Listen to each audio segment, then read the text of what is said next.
ये चीजें हमने कल डिस्कस किए थे, ठीक है। कैम टेबल, उसके रूल्स, उसके दो प्रोटोकॉल्स, ठीक है। उसके साथ साथ हमने और भी कुछ चीजें डिस्कस किए थे, जैसे कि उसका वीलैन, स्विच और वीलैन दोनों हमने डिस्कस किया, ठीक है। तो आज हम जो प्रोटोकॉल के बारे में रीड करेंगे वो है हमारा डीटीपी, ठीक है। मैंने आपको कल प्रैक्टिकली दिखा दिया था कि हम किस तरह से एक्सेस कोड कॉन्फ़िगर करेंगे और किस तरह से ट्रंक कोड कॉन्फ़िगर करेंगे। शायद मैंने आपको ट्रंक कोड कॉन्फ़िगरेशन नहीं दिखाया था, नहीं नहीं ना? दिखाया था। तो ट्रंक कोड कॉन्फ़िगरेशन मैं आपको पहले दिखा देता हूँ। ट्रंक कोड आप किस तरह से कॉन्फ़िगर करो, ठीक है। और उसके थ्रू ट्रंक कोड किस तरह से, कल के लिए गाइस मैं सॉरी, मैं एक्सट्रीमली सॉरी, कल मैंने क्लास को इमीडिएटली रोक दिया था, बट मेरा मुझे थोड़ा बोलने में दिक्कत हो रहा था, मेरे गले में कुछ पेन हो रहा था, जिस वजह से मुझे क्लास को कल बीच में रोकना पड़ा। Okay sir. उसके बाद कोई क्लास ही नहीं लिया, मैं निकल गया था यहाँ से। आप देख रहे हो मैंने वही वाला पीडीएफ आपके सामने मतलब निकाला है जो आपका सेशन कल था। It's okay sir. सर आज का भी ऑफ लेना है तो ले सकते हो आप। नहीं नहीं, आज का ऑफ नहीं ले सकता मैं। क्यों सर? आज लास्ट डे है ना मेरा, आपके बैचेस का लास्ट डे है ना, 30 ऑफ फॉलो। तो चाहो तो एक दिन में आपके लिए इंक्रीज करा सकता हूँ कल का दिन, उससे ज्यादा मेरे पास चांस ही नहीं है। सर ओके, फिर हमारे डाउट कौन क्लियर करेगा? डाउट क्लियर के लिए कल एक क्लास है आपका। आज मैं आपका सारे कोर्सेज खत्म करूंगा, तो डाउट क्लियर के लिए कल एक दिन है आपके पास। आप बेझिझक कल जितना चाहो उतना डाउट पूछ सकते हो आप। सर अ, यस। कल शायद मैं ज्वाइन नहीं कर सकता। कल तो क्या मेरा है? एग्जाम है सर। ओहो, कोई नहीं। अगर आपको कहीं डाउट क्लियरिंग बैचेस हुआ है, ठीक है। हाँ अगर मेरे पास टाइम रहा मंडे को कोई बैच अगर आपके स्लॉट में नहीं आया है, अब हाँ तो मुझे मंडे में आपको इन्फॉर्म कर दूंगा, संडे ही आपको मैं इन्फॉर्म कर दूंगा। जो भी डाउट होगा मुझे मंडे पूछ सकते हैं, ठीक है। ओके सर मैं भी नहीं आ पाऊंगा कल तो। तो फिर आज ही खत्म कर लेते हैं। ये आज खत्म कर लेते हैं, मगर डाउट्स जो हैं वो मंडे में क्लियर होंगे हमारे। ओके। इतना तो यहाँ हमें पे नहीं है, टाइम भी मिल जाएगा लैब्स करने का और एक बार रिवाइज करने का। हाँ, ये सही रहेगा। ओ, तो एक मतलब 1-2 दिन का गैप देके डाउट्स क्लियर करेंगे, तो ज़्यादा हाँ जी। सही टीना रहेगा। जी आपका सेशन तो चलेगा एक्चुअली, अब आपका तो मैं ये खत्म हो गया तो सर नेटवर्किंग के कल भी, हिसाब से। तो कल सर क्लास रहेगा मेरा? हाँ, आपके लिए तो वैसे भी ये चलेगा। जी, ठीक। आपके थोड़े हम इंटरेस्ट के हिसाब से अगर देखें तो और कुछ कोर्सेज बच रहे हैं जिसको मुझे आपको यहाँ पे थोड़ा कराना पड़ेगा। मैं और और कुछ सोविक जी और कोर्सेज, रॉय जी चले जाएंगे, है ना? हाँ, अब तीनों इसमें डिटैच हो जाओगे। और हाँ टीना जी, मैं आपको एन प्लस का यहाँ पे कुछ चीजें कराऊंगा और कुछ चीजें आप जब साइबर सिक्योरिटी में करोगे वो चीज आपको वहाँ पे थियोरेटिकली एक्सप्लेन हो जाएगा, ठीक है। तो उसके लेकर आपको कोई टेंशन लेने वाली बात नहीं है, ठीक है। ठीक। Copy that sir. ओके। तो मैं यहाँ पे क्या करता हूँ ओवरऑल, अगर मैं चीज आपको एक्सप्लेन करूँ कि ट्रंक कोड को हमने इम्प्लीमेंट क्यों किया। जब अगर मेरा डेटा, मेरा एक स्पेसिफिक वीलैन का इंफॉर्मेशन ट्रांसपोर्ट हो रहा है, मतलब ट्रांसफर हो रहा है एक स्विच से दूसरे स्विच के बीच में, तो मुझे वहां पे ट्रंक कोड का इस्तेमाल करने का जरूरत क्यों पड़ा, ठीक है। तो ये चीज हमारा आज प्रैक्टिकल रहेगा। तो ओवरऑल अगर मैं बताऊं तो डिफॉल्ट एक वीलैन कॉन्फ़िगर्ड होता है हमारे स्विच के ऊपर, जो है हमारा वीलैन 1, और उसके अकॉर्डिंग हम जितने भी पोर्ट कॉन्फ़िगर करते हैं, इनेबल करते हैं, वो सारे के सारे क्या होता है बाय डिफॉल्ट उस वीलैन 1 के अंदर कॉन्फ़िगर हो जाता है। तो यहाँ पे मैं क्या करता हूँ, दो वीलन बना देता हूँ, लाइक इस पे बना देता हूँ वीलन 2, और जो पीसी 1 है उसको मैं उस वीलन 2 के अंदर डाल देता हूँ, ठीक है। Like enable config terminal. मैं अगर आप पे वीलन नाम बनाऊं, direct interface path Ethernet 0 by, sorry मैं उस पोर्ट नंबर को भूल गया, ये 0/2, ठीक है। तो 0/2 को मैं क्या करता हूँ वीलन 2 में डाल देता हूँ, 0/2 करता हूँ। इसको करना है आपको switch port mode access, access port declare करने का कमांड, ठीक है। दूसरा सही आपको ये बताना है, yes Navneet. Sir, we are doing this configuration in a switch, yeah yes, yes, okay. तो यहाँ पे क्या करना है, यहाँ पे मैं ये बता रहा हूँ कि स्विच के जो पोर्ट होते हैं उनका एक्सेस पोर्ट किस तरह से डिक्लेयर करोगे, जो मैंने आपको कल बता रखा था। मैंने आपको ऑलरेडी उसको स्विच को एक्सेस बता दिया, कमांड है स्विच पोर्ट मोड एक्सेस, वो पोर्ट एक्सेस मोड हो जाएगा। बट एक्सेस मोड पे कंडीशन भी है कि एक्सेस मोड एक ही वीलन को क्या करता है, सपोर्ट करता है। तो वो एक ही वीलन का इंफॉर्मेशन हमें यहाँ पे बताना पड़ेगा कौन सा वीलन का इंफॉर्मेशन को यूज कर रहा है। तो बाय डिफॉल्ट मेरा यहाँ पे VLAN 1 इनेबल्ड रहता है, तो मैंने यहाँ पे क्या किया VLAN 2 लिख दी। जो VLAN 2 मैंने लिखा है वो VLAN 2 मैंने, मेरे पास अभी है नहीं, वो VLAN 2 मेरे पास है नहीं। तो अगर मेरे पास नहीं है और मैं यहाँ पे असाइन कर रहा हूँ तो क्या होगा? कुछ नहीं, वो सिंपली मुझे एक नोटिफिकेशन दे देगा कि the access VLAN doesn't exist and तो VLAN 2 आप उस पोर्ट के थ्रू बाइंड कर रहे हो तो वो भी इनेबल्ड नहीं है। तो वो मेरे लिए क्या कर रहा है ना, उसको क्रिएट करके उस पोर्ट को उस VLAN के अंदर बाय डिफॉल्ट कॉन्फ़िगर कर देता है। आप चाहो तो उसको चेक कर सकते हो like this, do show VLAN brief, ठीक है। तो यहाँ पे आप देख सकते हो वो पर्टिकुलर फास्टर देन 0/2 के लिए वो VLAN 2 को यहाँ पे इनेबल किया और उसके अंदर उस पोर्ट को कॉन्फ़िगर कर दिया, ठीक है।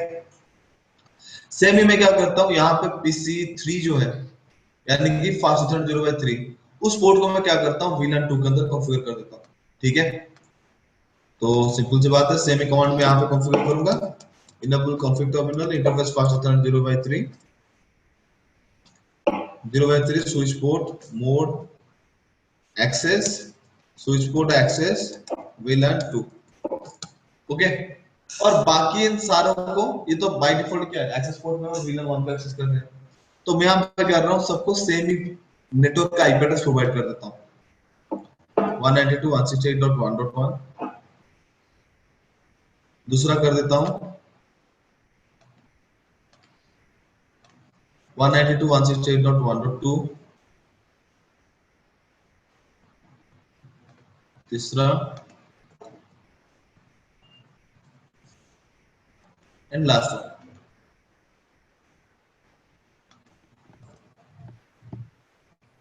फाइन।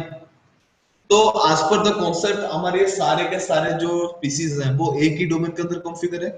अगर देखा जाए तो मैंने एक ही नेटवर्क के अंदर सबको आईपी एड्रेस प्रोवाइड कर दिया है। बट स्विच के अकॉर्डिंग अगर आप देखोगे तो हर एक स्विच अभी क्या हो चुका है, दो डिफरेंट डोमेन में क्रिएट हो चुका है, मतलब डिवाइड हो चुका है।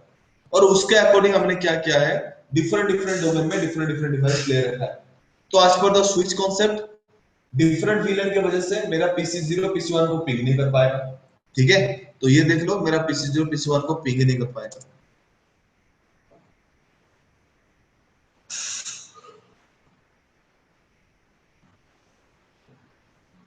देखा, पिंग नहीं कर पाया, ठीक है। आप अगर सोच रहे हो कि sir first packet request time out के लिए होता है, वो ऐप पे रिजॉल्व करने के लिए, तो मैं बता देता हूँ LAN में ऐसा कुछ नहीं होता। जब WAN कम्युनिकेशन करते हो वहां पे आपका कंटेंट हो जाएगा, बट LAN में रिक्वेस्ट टाइम आउट आने का आपका ऐप पे रिजॉल्व नहीं होता, ठीक है। वो बैकग्राउंड पे होता है, उसके लिए वो डेडिकेटेडली कोई पैकेट को ड्रॉप नहीं करता, ठीक है। तो यहाँ पे देखो रिक्वेस्टेडली 4 पैकेट ड्रॉप हो गए। तो मैं यहाँ पे क्या करता हूँ, वैसे ही PC2 से PC3 को करूँ तो पिंग नहीं होगा। बट यहाँ पे अगर देखोगे मैं PC0 से PC2 को पिंग करूंगा तो यहाँ पे पिंग हो जाएगा, देख लो 192.168.1.3 इट्स पिंगिंग। अब बोलोगे ऐसा क्यों है, ये बहुत आसान सी बात है, बस इसको आपको थोड़ा समझनी है।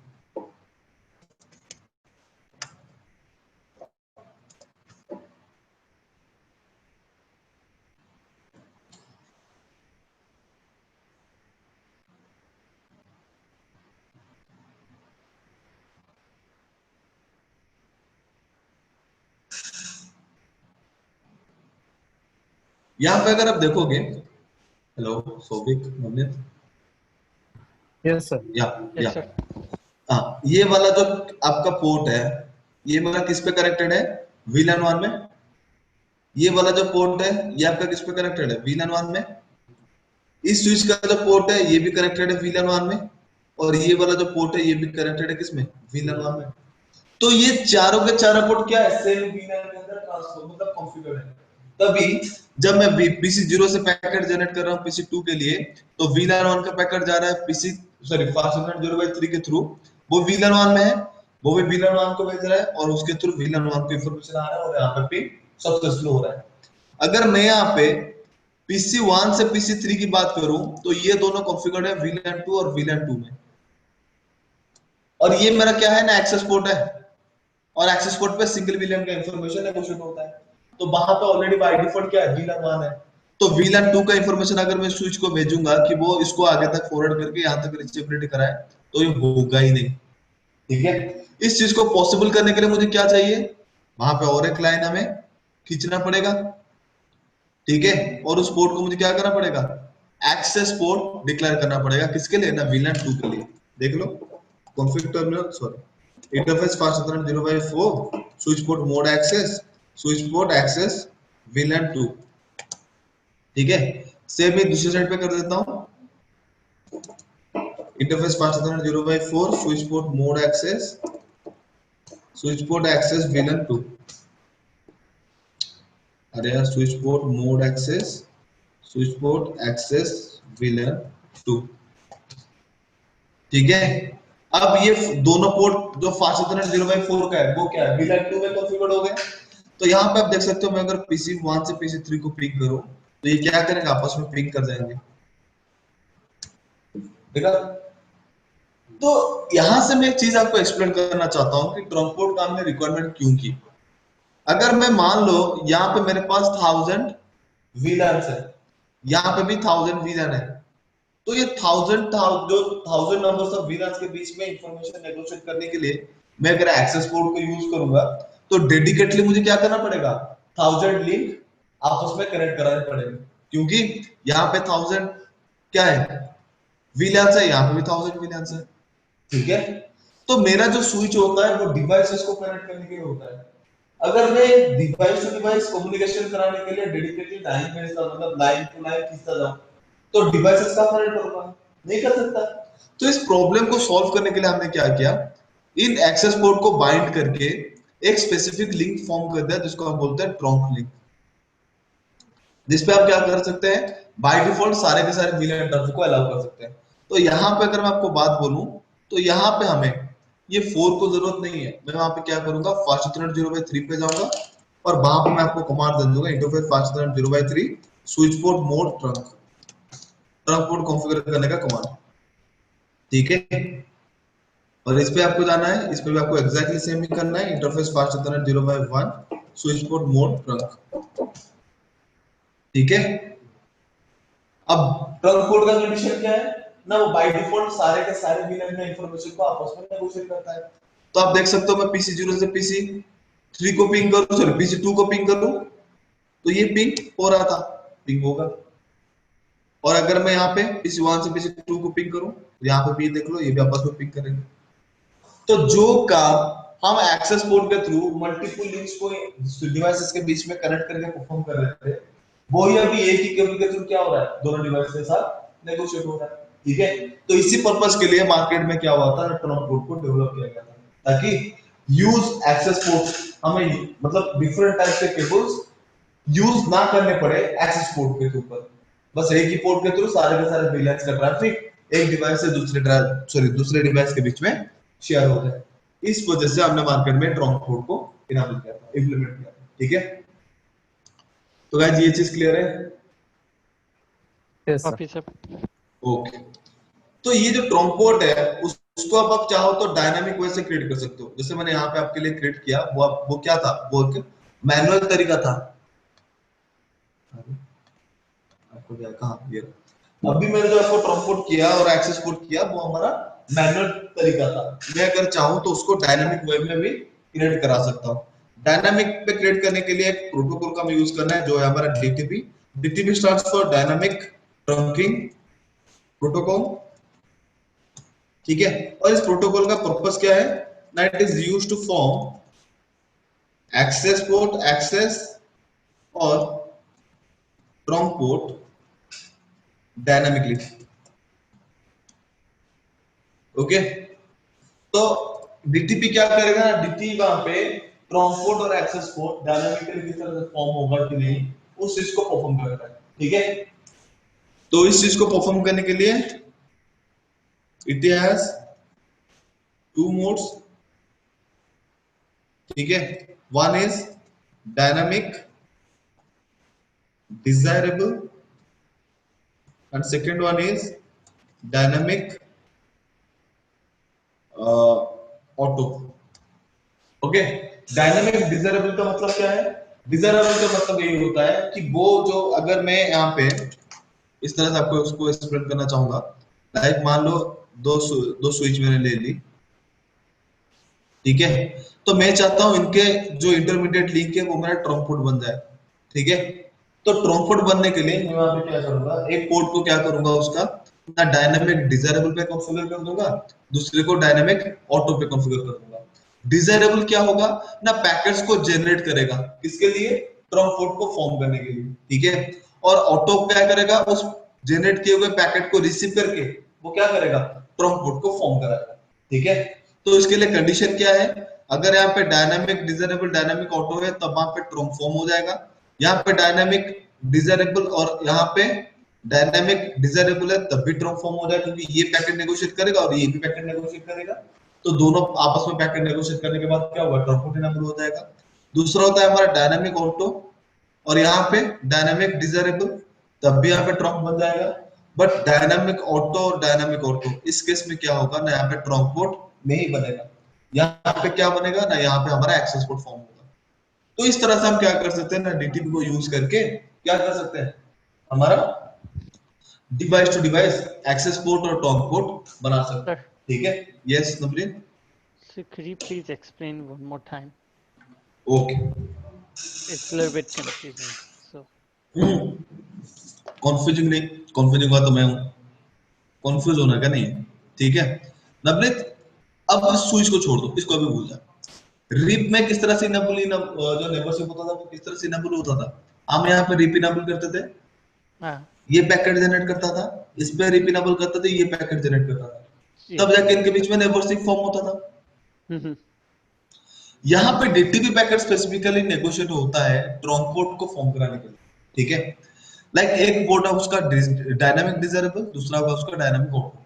डिजायरेबल क्या करेगा ना, ट्रंक पोर्ट फॉर्म कराने के लिए इंटरेस्टेड पैकेट को जनरेट करेगा, So और auto what's the function of the dynamic desirable and auto? Desirable का मतलब यही होता है कि डिजायरेबल क्या करेगा, ट्रंक पोर्ट को फॉर्म कराने के लिए क्या करेगा, पैकेट्स को जनरेट करेगा। लाइक जैसे यहाँ पे हम रीप इंस्टॉल करते थे तो क्या होता था, हेलो पैकेट नेगोशिएट होता था, हेलो पैकेट का फंक्शन क्या था, दूसरे साइड पे रिप का प्रोटोकॉल इनेबल्ड है कि नहीं है उस चीज को चेक करना, अगर इनेबल्ड है तो नेबरशिप को फॉर्म कराना, ये तो कॉन्सेप्ट है। तो वही अगर मैं डायनामिक, हाँ वही अगर मैं डायनामिक डिजायरेबल की बात करूं तो वो वहां पे क्या करता है, ट्रंक पोर्ट को फॉर्म कराने के लिए इंटरेस्टेड ट्रैफिक को जनरेट करता है। जैसे ही वो पैकेट को जनरेट करेगा, ऑटो वहां पे क्या करेगा, उस पैकेट को खुद रिसीव करेगा और क्या करेगा, ट्रंक पोर्ट को फॉर्म करा देगा, ठीक है। Okay. तो ऑटो सिर्फ करता है, ऑटो तब तक वेट करेगा जब तक के लिए डिजायरेबल से पैकेट ना आए। अगर डिजायरेबल से पैकेट आ गया तो उस इंटरेस्टेड पैकेट को रिप्लाई करके वो क्या कर देगा, ट्रंक पोर्ट को फॉर्म करा देगा, ठीक है। तो पहले कंडीशन में हमारा ट्रंक पोर्ट इनेबल हो जाएगा। दूसरे कंडीशन अगर डायनामिक डिजायरेबल है, डायनामिक डिजायरेबल है, तो दोनों में क्या होगा, पैकेट आपस में नेगोशिएट हो जाएगा ट्रंक फॉर्म होने का, तो यहाँ पे भी क्या हो जाएगा, ट्रंक मेरा इनेबल हो जाएगा। अगर यहाँ पे डायनामिक ऑटो है, यहाँ पे भी डायनामिक डिजायरेबल है, तो मैंने पहले केस आपको एक्सप्लेन कर रखा था, तो डिजायरेबल पैकेट को ऑटो क्या करेगा, रिस्पॉन्ड देगा, ट्रंक पोर्ट को फॉर्म करा देगा, तो ये मेरा ट्रंक पोर्ट फॉर्म हो जाएगा। चौथा वाला जो है वो है आपका डायनामिक ऑटो और डायनामिक ऑटो। इस केस में क्या होगा, ऑटो क्या करेगा, वेट करके रहेगा कि कोई डिजायरेबल पैकेट आए तो मैं ट्रंक पोर्ट फॉर्म करूं। अगले साइड पे भी क्या है, डायनामिक ऑटो है, वो भी वेट करता हुआ रहेगा कि कोई से डिजायरेबल पैकेट आया मैं ट्रंक पोर्ट फॉर्म करूं। दोनों अगर वेट करके रह जाएंगे तो ट्रंक पोर्ट फॉर्म होगा नहीं। अगर ट्रंक पोर्ट नहीं होगा तो कौन सा पोर्ट होगा, एक्सेस पोर्ट होगा, तो यहाँ पे एक्सेस पोर्ट फॉर्म होगा। तो इस तरह से हमारा क्या होता है ना, पोर्ट्स होते हैं, ठीक है। Okay. तो यहाँ पे अगर मैं, हाँ तो इसको हम किस तरह से कॉन्फ़िगर करेंगे देख लो। तो यहाँ पे मैं क्या करता हूँ, यहाँ पे अभी ट्रंक पोर्ट फॉर्म कर देता हूँ, ठीक है। इसमें ना इस फास्ट 0/3 पे मैंने क्या किया था, मैनुअली ट्रंक असाइन किया था, इसको हटा देता हूँ। Interface fast 0/3 know switch port mode trunk, manual जो ट्रंक मैंने कॉन्फ़िगर किया था उसको मैंने क्या कर दिया, हटा दिया, ठीक है। अब मैं यहाँ पे क्या करूंगा, डायनामिक प्रोसेस यानी कि डीटीपी को इस्तेमाल करके यहाँ पे ट्रंक पोर्ट फॉर्म करूंगा। उसके लिए कमांड क्या है, switch port mode dynamic desirable, ठीक है। दूसरे पे जाना है, इस पे भी ट्रंक पोर्ट हटा देता हूं, know switch port mode trunk, और यहाँ पे आपको कमांड देना है switch port mode dynamic auto exit, ठीक है। डन। तो आप बोलोगे कि ट्रंक पोर्ट फॉर्म हुआ कि नहीं हुआ, तो ट्रंक पोर्ट फॉर्म होने के लिए कमांड है, कमांड क्या है ना, ट्रंक पोर्ट जिस मोड पे अपने, जिस पोर्ट के ऊपर आपने इनेबल किया है, तो कमांड है show interface fast ethernet 0/3 switch port. ये कमांड होता है चेक करने के लिए कि उस पोर्ट के ऊपर ट्रंक पोर्ट इनेबल है कि नहीं है, एंटर कर लो। आपको पहले से ही दिख जाएगा कि ये क्या है, ट्रंक पोर्ट है, और मोड इसका क्या है, डायनामिक डिजायरेबल। दूसरे पे जाओ, दूसरे पे आपको क्या मिल जाएगा, डायनामिक ऑटो मिलेगा। Show interface fast Ethernet 0x1 switch port, यहाँ पे क्या मिला, डायनामिक ऑटो, और यहाँ पे फॉर्म क्या हुआ है, ट्रंक हुआ है। गाइस क्लियर है? Yes sir. हाँ। यहाँ पे दूसरा का वो चीज देखना है, यहाँ पे लिखा है क्या ना, एनकैप्सुलेशन, देख रहे हो यहाँ पे, एनकैप्सुलेशन यहाँ पे लिखा है। एनकैप्सुलेशन का मतलब क्या होता है ना, देखो जैसे मैंने आपको बताया था, वो पहले वाले प्रैक्टिकल को देखो, लाइक अभी भूल जाओ कि जो लिंक है मेरा ट्रंक पोर्ट है, ट्रंक पोर्ट के हिसाब से दिमाग से निकालो, मान लो ये एक्सेस पोर्ट है, तो यहाँ पे ये VLAN 1 था, ये भी फास्ट इथरनेट 0x1 क्या था, ये दोनों पोर्ट मेरे किस में थे, VLAN 1 में थे। इसमें ये दोनों पोर्ट किस में थे, VLAN 1 में थे। ये वाला जो पोर्ट था ये मेरा था VLAN 2 में, और ये वाला था VLAN 2 में। जब इसका ट्रैफिक मेरा जनरेट होकर स्विच को हिट किया, स्विच क्या किया, VLAN 1 को चेक किया और VLAN 1 वाले पोर्ट पे आगे भेज दिया। ये स्विच के बाद वो पैकेट पहुंचा, वो स्विच डिटेक्ट कैसे करेगा कि जो पैकेट आया है वो कौन से VLAN का आया है। लाइक अगर आप एयरपोर्ट पे ट्रैवल किए हो तो आपको याद होगा, हर एक बैग के ऊपर वो क्या करते हैं, जिस फ्लाइट में आपको ट्रैवल करना है उस कंपनी के, क्या करते हैं, उसका एक टैग लगा देता है, ताकि आइडेंटिफाई हो जाए कि आप किस फ्लाइट के पैसेंजर हो। वैसे ही यहाँ पे हम क्या करते हैं, जब ट्रैफिक जनरेट होता है तो उसपे क्या होता है ना, डेडिकेटली VLAN का इंफॉर्मेशन हम टैग कर देते हैं। इस प्रोसेस को हम बोलते हैं एनकैप्सुलेशन प्रोसेस, जहां पे हम क्या करते हैं, उस डेटा के ऊपर स्पेसिफिक VLAN का इंफॉर्मेशन टैग कर देते हैं, ठीक है, ताकि वो डेटा का इंफॉर्मेशन हमें पता लग पाए कि ये जो डेटा है वो कौन से VLAN का है। जैसे कि अगर आप, इसका पर्पस क्या है ना, जैसे मैं यहाँ पे VLAN 2 का डेटा इस पर्टिकुलर स्विच को भेजता था, ये स्विच क्या करता था, उस टैग को चेक करता था, VLAN 1 है कि VLAN 2 है, वो देखा कि पैकेट क्या है, VLAN 2 का है, और उसके पास VLAN 2 का कोई पोर्ट अवेलेबल है नहीं, तो पैकेट को क्या कर देता था, यहीं पे ड्रॉप कर देता था। और VLAN 1 में वो जब देखता था कि जो पैकेट है वो VLAN 1 का है, तो वहां पे वो क्या करता था, उस पैकेट को अवेलेबल VLAN 1 पोर्ट के थ्रू आगे फॉरवर्ड करता था। और ये स्विच जब उस पैकेट को रिसीव किया तब वो वहां पे उसको चेक किया कि ये कौन से VLAN का है, VLAN 1 है VLAN 2 है, देखा तो VLAN 1 है, तो उसके पास अवेलेबल VLAN पोर्ट के ऊपर वो पैकेट को हैंड ओवर कर दिया, वहां पे हमारा डिवाइस टू डिवाइस कम्युनिकेशन हो गया, ठीक है। तो यहाँ पे जो VLAN का इंफॉर्मेशन हम टैग करते हैं उस प्रोसेस को हम बोलते हैं एनकैप्सुलेशन और फ्रंट टैगिंग प्रोसेस, ठीक है। उस चीज को करने के लिए हमारे पास दो प्रोटोकॉल होता है, एक होता है हमारा .1q, ठीक है, और दूसरा होता है हमारा ISL। ISL होता है आपका इंटर स्विच लिंक,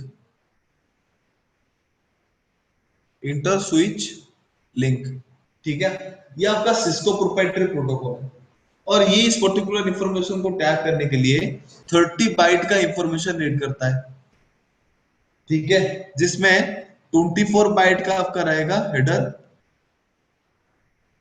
और 6 बाइट का आपका रहेगा क्या, टेलर।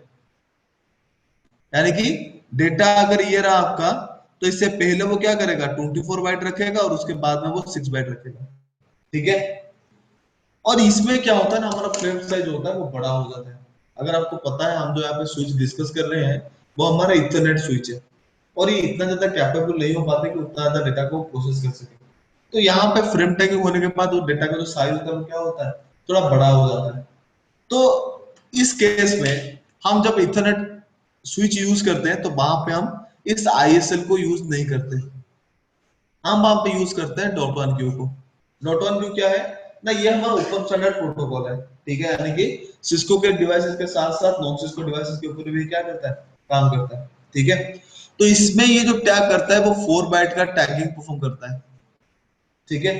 और 4 बाइट का टैगिंग मतलब ये जो डेटा हमारा होगा, डेटा के कहीं बीच में वो 4 बाइट का इंफॉर्मेशन टैग होकर निकल जाएगा, तो हमारा डेटा साइज ज्यादा एक्सपांड नहीं होता और डेटा इजीली प्रोसेस हो जाता है। तो इस वजह से जब हम यूज करते हैं हमारा इथरनेट स्विच, तो वहां पे हम क्या करते हैं, .1 पे एनकैप्सुलेशन को यूज करते हैं, ठीक है। गाइस क्लियर है?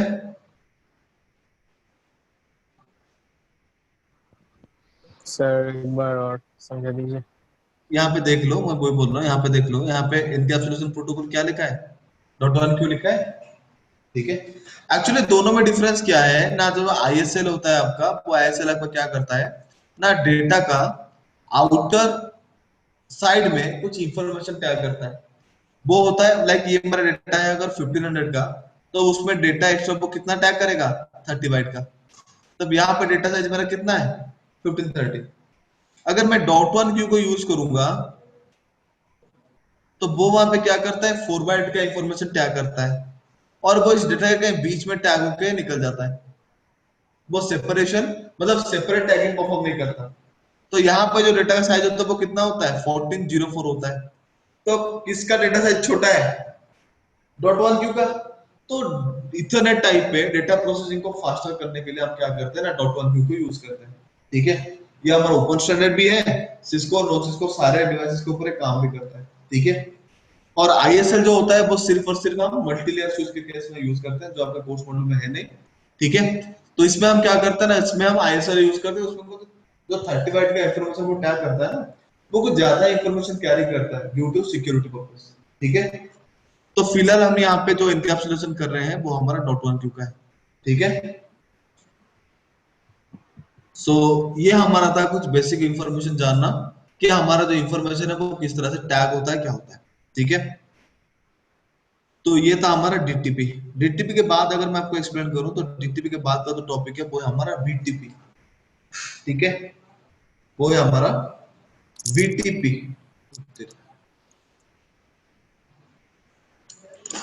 अभी का जो प्रोटोकॉल हम डिस्कस करेंगे वो है हमारा बीटीपी। बीटीपी क्या है, VTP stands for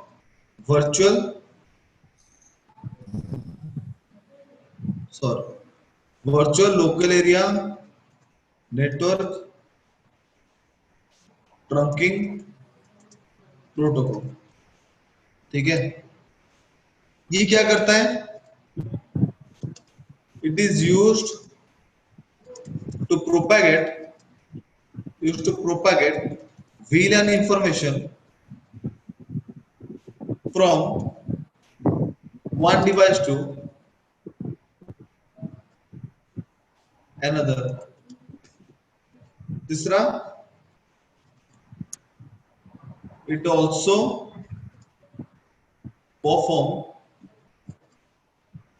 maintain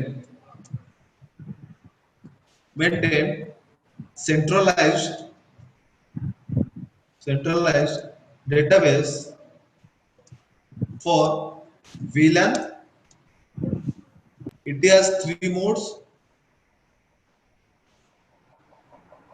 server, client, transparent. Okay, BTP का काम क्या है, देखो एक कंपनी का अंदर हम क्या करते हैं, कभी एक स्विच को इम्प्लीमेंट नहीं करते, वहां पे नंबर ऑफ स्विच होता है, लाइक 2 हो सकता है, 3 हो सकता है, 4 हो सकता है, काफी सारे हो सकते हैं। 2-4 तो क्या बोल रहा हूँ, 20 50 60 इस तरह से स्विच लगते हैं, ठीक है। तो अगर मैं एक के ऊपर VLAN कॉन्फ़िगर कर रहा हूँ और सेम ही VLAN मेरे बाकी सारे स्विचेस के ऊपर भी क्या है, इनेबल होना चाहिए, तो मैं क्या हर किसी के ऊपर मैन्युअली जाके कॉन्फ़िगर करूँ? तो वहां पे हम क्या करते हैं, बीटीपी को यूज कर देते हैं। बीटीपी में क्या होगा ना, वो 3 मोड में असाइन करेगा। एक होता है हमारा बीटीपी सर्वर मोड, दूसरा होता है BTP client mode. BTP server mode पर जो जो VLAN कॉन्फ़िगर करोगे वो सारे का सारा VLAN जो स्विच को हम क्लाइंट डिक्लेयर करेंगे तो उसके पास क्या हो जाएगा, ऑटोमेटिकली प्रोपागेट हो जाएगा, यानी कि मूव हो जाएगा, ठीक है। तो हमें उस पर्टिकुलर स्विच के ऊपर दोबारा से सेम VLAN रिलेटेड कॉन्फ़िगरेशन करने की जरूरत नहीं होगा। तो इस पर्टिकुलर टास्क को परफॉर्म करने के लिए हम क्या करते हैं, बीटीपी को यूज करते हैं, ठीक है। दूसरे में मैंने आपको क्या लिखा है, it also maintain the centralised database for VLAN, यानी कि जो डेटाबेस होता है VLAN का उसको मेंटेन करने के लिए, लाइक अगर एक सर्वर है उसके ऊपर मैंने क्या कर दिया, सारे VLAN के मतलब सारे VLAN को कॉन्फ़िगर कर दिया, तो सर्वर का अगर मैं चेक करूंगा तो मुझे क्या मिलेगा, पूरा का पूरा डेटाबेस का इंफॉर्मेशन मिल जाएगा। तो इस तरह से वो क्या कर सकता है ना, एक सेंट्रलाइज्ड डेटाबेस मेंटेन करता है किसका, अपना VLAN का। तो इसमें इस टास्क को परफॉर्म करने के लिए 3 टाइप्स के मोड अवेलेबल है, सर्वर, क्लाइंट, ट्रांसपेरेंट। इसका पर्पस मैं प्रैक्टिकल के साथ आपको एक्सप्लेन करूंगा, ठीक है। तो आ जाते हैं डिवाइस के ऊपर। अब मैं क्या करता हूँ, यहाँ पे इन डिवाइसेस को हटा देता हूँ। अब स्विच के ऊपर खेल है तो इसको हटा देता हूँ।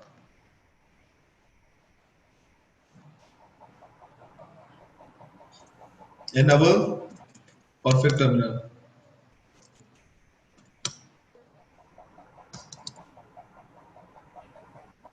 Guys, stay muted.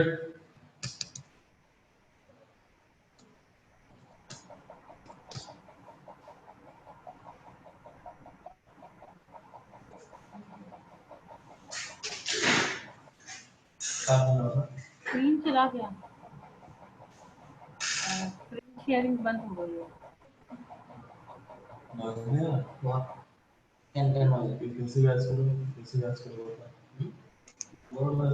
इसका पंखा चल रहा है। हेलो मेरे आया। टीना जी बंद कर दीजिए काइंडली। मैं इस वजह से बोलता हूँ म्यूट रहिए। ज़ॉम्बी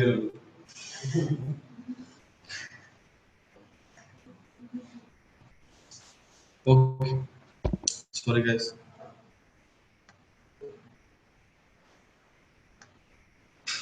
तो मैं यहाँ पे क्या करता हूँ, दोनों को एग्जांपल लेकर बताता हूँ, ठीक है। तो बीटीपी का आपका पहला कंडीशन क्या है ना, बीटीपी में आपको क्या करना पड़ेगा, दोनों पोर्ट को आपको पहले ट्रंक डिक्लेयर करना पड़ेगा, ठीक है। तो मैं यहाँ पे क्या करता हूँ, दोनों पोर्ट को मेरे स्विच के ट्रंक डिक्लेयर कर देता हूँ। Interface fast Ethernet 0x3 switch port mode trunk, ठीक है। दूसरे को भी क्या करूंगा, ट्रंक पोर्ट डिक्लेयर कर दूंगा। Sir, yes can I put one request right here? Just या go a little bit slow because we have to see the commands, what commands you're putting.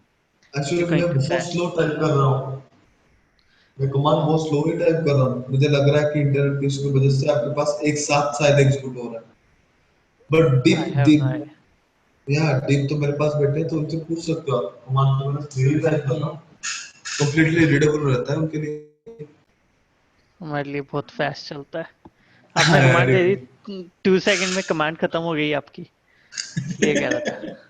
Okay कोई नहीं, मैं ट्राई कर रहा हूँ धीरे धीरे देने के लिए। Okay, thank you, sir. अभी मुझे बताना मैं कौन सा कमांड दे रहा हूँ। Configure terminal interface fast Ethernet 0/1. अभी Switch port mode. आप पे वहां पे लेट प्रोसेस हो रहा है, अच्छा, ठीक है। मैं अभी कमांड देके बैठा हूँ, आपका वहां पे कमांड आ रहा exit. है। इस वजह से, हाँ इस वजह से आपको थोड़ा लेट प्रोसेस हो रहा है। जब आपका इंटरनेट हो रहा है तो एक साथ आपके साथ कमांड एग्जीक्यूट हो रहा है, जिसकी वजह से आपको लग रहा है कि फास्ट कमांड टाइप कर रहा हूँ, ठीक है। Okay, sir. ओके, तो ट्रांसपोर्ट को, सॉरी डीटीपी को यूज करने से पहले आपको क्या करना पड़ेगा, दोनों डिवाइसेस के बीच में ट्रांसपोर्ट इनेबल होना मैंडेटरी है, तो उसको याद रखना। उसके बाद मैं क्या करता हूँ, इस स्विच के ऊपर कमांड देता हूँ। कमांड क्या है ना, बीटीपी मोड, इसको सर्वर बना देता हूँ। अगर देखा जाए तो सर्वर डिफॉल्ट होता है, यानी कि ऑलरेडी इसका जो मोड है वो सर्वर है। तो मैं यहाँ पे क्या करता हूँ, बीटीपी पे एक्टिवेट करने के लिए हमें क्या करना पड़ेगा, जैसे मैंने आपको बताया था, सर्वर के अंदर इंफॉर्मेशन नेगोशिएट करने के लिए हमें क्या करना पड़ता था, सर्वर के ऊपर एक डोमेन क्रिएट करना पड़ता था, और इस डोमेन के थ्रू जो भी इस डोमेन को ज्वाइन करेगा उसके साथ इंफॉर्मेशन नेगोशिएट हो जाएगा।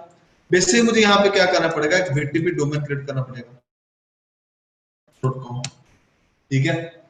उसके बाद उस डोमेन पे मैं पासवर्ड लगा देता हूँ ताकि थोड़ा सिक्योरिटी मिले। जो भी इस डोमेन को क्रिएट करेगा वो इस पासवर्ड के थ्रू ऑथेंटिकेट होगा।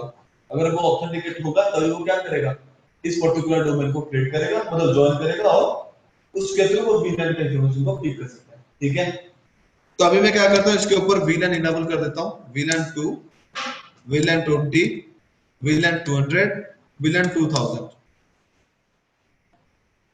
सॉरी वीलैन 200 होगा, वीलैन 2000 नहीं होगा, मैं भावना में गया था। अब एग्जिट करता हूँ, इस पे कमांड देता हूँ शो वीलैन ब्रीफ। तो यहाँ पे आप देख सकते हो मेरे पास अभी 3 वीलैन आ गए, वीलैन 2, वीलैन 20, वीलैन 200, ठीक है। और बीटीपी को अगर आप चेक करोगे तो कमांड दे दोगे शो बीटीपी स्टेटस। तो यहाँ पे मेरा कितना, यहाँ पे देखो एग्जिस्टिंग वीलैन कितना दिखा रहा है, 8 है, और यहाँ पे देख सकते हो सीआर नंबर है, नंबर कितना दिखा रहा है, 3। यानी कि मैंने यहाँ पे 3 VLAN को कॉन्फ़िगर किया। ये CR नंबर क्या होता है ना, CR नंबर VLAN के रिलेटेड कुछ भी चेंजेस को वो काउंट करता है। अब VLAN क्रिएट कर रहे हो तो वो सिंगल काउंट इंक्रीज कर देगा, आप VLAN को डिलीट कर रहे हो तो वहां पे एक काउंट इंक्रीज कर देगा, VLAN में नेम मॉडिफाई कर रहे हो तो वहां पे वो क्या करेगा, एक काउंट इंक्रीज देगा। तो VLAN रिलेटेड कुछ भी चीजें आप परफॉर्म कर रहे हो तो CR नंबर वहां पे क्या करेगा, सिंपली एक काउंट को इंक्रीज कर देगा। ठीक है, तो यहाँ पे क्या करता हूँ, यहाँ पे कुछ नहीं, इस मोड पे आना है, इस पे मुझे करना है BTP। अगर इस पे पहले आपको दिखा दूं उसका VLAN का स्टेटस, सो VLAN ब्रीफ, तो यहाँ पे कुछ VLAN है ही नहीं, बस VLAN 2 यहाँ पे क्रिएटेड है। ठीक है, मैं इसको भी हटा देता हूँ, नो VLAN 2। अब इस पे देखोगे तो आपको VLAN कुछ मिलेगा ही नहीं, बस VLAN 1 और जो जितना डिफॉल्ट VLAN है। ठीक है, तो मैं इस मोड को क्या कर देता हूँ, इंटरफेस, सॉरी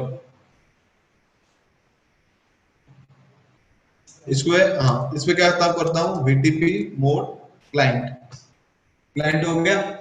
अब इस पे क्या करूंगा, VTP डोमेन, डोमेन अगर आपको करने की जरूरत नहीं है, क्योंकि अगर आप यहाँ पे VTP का स्टेटस चेक करोगे, सो VTP स्टेटस, तो ऑलरेडी यहाँ पे डोमेन क्या हो चुका है, ज्वाइन हो चुका है। ठीक है, बट जब तक के लिए आप पासवर्ड ऑथेंटिकेशन नहीं करोगे तो यहाँ पे इसका चेंजेस नहीं होगा। ठीक है, तो मैं यहाँ पे क्या करता हूँ, बस BTP पासवर्ड एंटर कर देता हूँ 1 2 3। अब यहाँ पे आपको BTP स्टेटस दोबारा दिखाता हूँ। CR नंबर क्या हो गया, 3 हो गया, VLAN में कितने हो गए, 8 हो गए। अगर आप यहाँ पे VLAN को चेक करोगे, शो VLAN ब्रीफ, तो यहाँ पे 220 200 आ गए। ठीक है, तो इस तरह से क्या होता है, हम BTP को यूज करते हैं VLAN इंफॉर्मेशन को डिवाइस टू डिवाइस शेयर करने के लिए। ठीक है गाइस, ये चीज क्लियर है, क्लियर है, क्लियर है चीज। सर वीडियो दिखा दो इससे। ओके, कोई ज्यादा कॉम्प्लिकेटेड चीज है नहीं, आराम से देखोगे आराम से हो जाएगा। ठीक है, और ये चीज मैं अगर आपको बता दूं, ये चीज क्या हो सकता है ना, जैसे मैंने आपको बताया अगर मैं सर्वर को अपग्रेड कर रहा हूं तो क्लाइंट मेरा अपग्रेड हो जाएगा।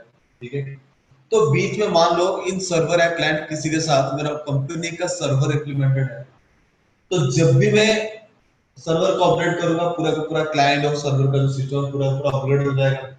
तो काफी बार क्या होता है ना, जो सर्वर हमारा कॉन्फ़िगर होता है उसमें अगर कॉन्फ़िगरेशन चेंज हो गया तो मेरा पूरा का पूरा नेटवर्क डाउन जाने का चांसेस रहता है।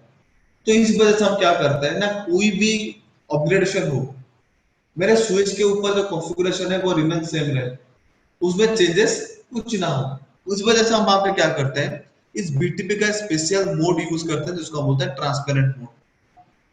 ठीक है, तो उसको कैसे करेंगे देख लो, मैं इन दोनों का आपस में कनेक्ट कर दिया और इस मोड को ट्रंक बना दूंगा।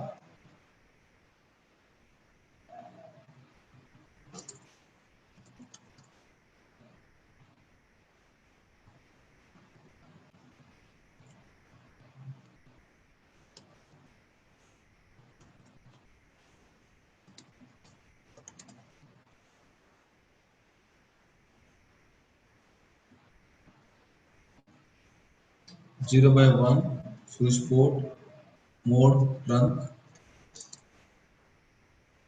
और दूसरा आपको लेना है स्विच टू।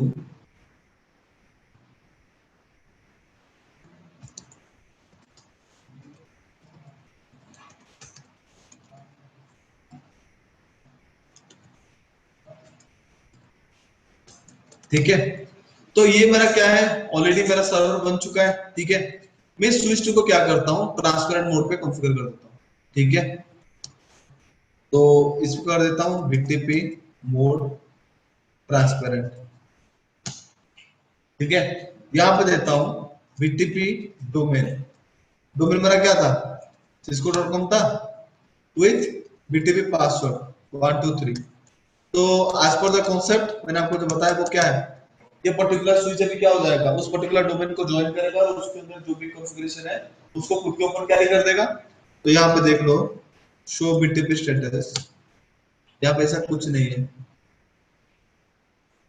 अरे आप अगर VLAN भी चेक करोगे तो आपको चेंजेस नहीं मिलेगा।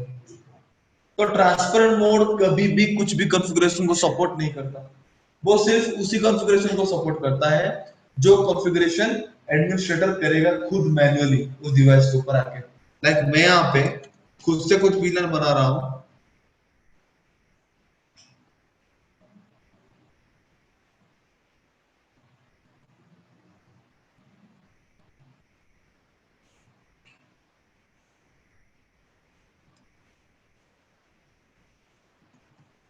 Like interface sorry like villain 100 villain 1000, तो मैंने दो विलन यहाँ पे क्रिएट किए, ठीक है।